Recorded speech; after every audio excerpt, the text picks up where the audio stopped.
फेरि आयौँ है हामीहरू यो जग्गामा बोटिङ प्लेस दामी छ। तर यसपालि चाहिँ अलिक कम्ती रहेछ हो पानी होइन।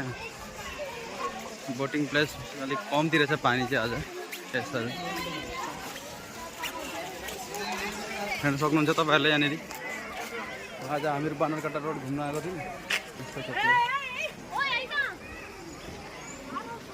यत्रो मान्छे जम्मा भएको थियो, यहाँ पुरा मान्छे जम्मा छ।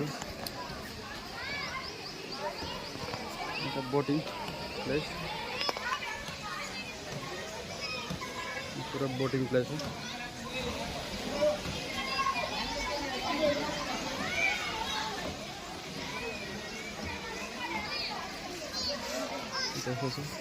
यो एन्ट्री हो, एन्ट्री गेट।